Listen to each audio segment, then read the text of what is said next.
अब हम देखेंगे कि कैसी भूमि में निवास नहीं करना चाहिए।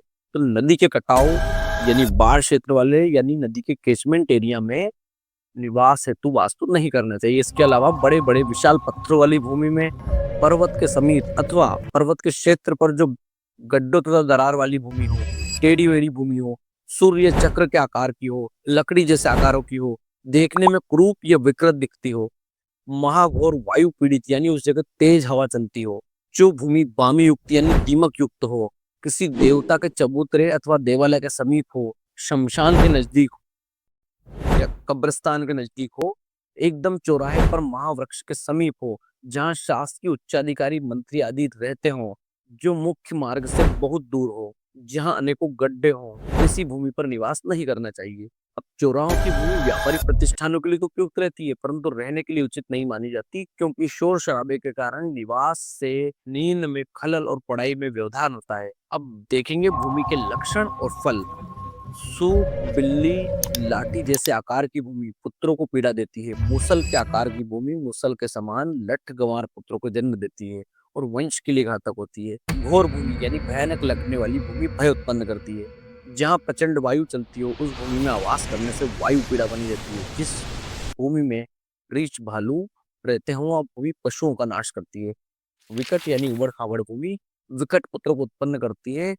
कुत्ते से यार जिसे दिखने वाली भूमि पुत्र रूपी कठोर भूमि दुर्वचन बोलने वाले पुत्र उत्पन्न करती है। चौराहा या चबूतरा के समीप निवास करने से गृह स्वामी को भय होता है।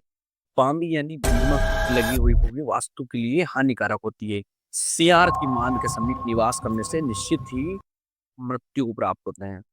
चौराहे पर भवन बनाने से उसमें निवास करने से अपकीर्ति होती है। देवालय के समीप वास्तु करने से उद्वेग यानी मानसिक कष्ट बना रहता है।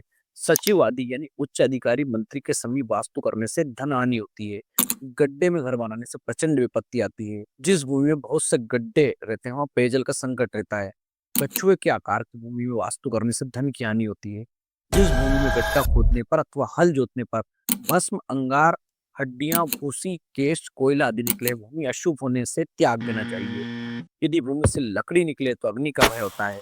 हड्डियां निकले तो कुल का नाश होता है। सर्प निकले तो चोरों का भय होता है। कोयला निकले तो रोग और मृत्यु होती है। भूसी निकले तो धन का नाश होता है। यदि भूमि से पत्थर, ईंट, कंकड़ आदि निकले तो भूमि को शुभ समझना चाहिए। साथ ही जल के ऊपर, मंदिर के ऊपर रहने के लिए घर नहीं बनाना चाहिए। अब हम देखेंगे कि भूमि को किस प्रकार से शुद्ध करना चाहिए। तो भूमि की शुद्धि किस प्रकार से करें, इसके लिए हमारे ग्रंथों में सम्मार्जन यानी झाड़ना, लीपना यानी गोबर आदि से सींचना, गोमूत्र गंगा जल से सींचना, चौथा होता है खोद कर ऊपर की कुछ मिट्टी फेंक देना, पांचवा होता है कुछ दिनों तक गायों को ठहराने से भूमि की शुद्धि होती है। इस प्रकार से 5 प्रकार से भूमि की शुद्धि की जाती है। यदि वास्तु वाली भूमि के भीतर गाय का शल्य यानी हड्डी हो तो राजभय होता है। मनुष्य का शल्य हो तो संतान का नाश होता है। बकरे का शल्य हो तो अग्नि का भय होता है। घोड़े का शल्य यानी हड्डी हो तो रोग होता है। गधे और ऊंट का शल्य हो तो हानि होती है। कुत्ते का शल्य हो तो कलह तथा नाश होता है।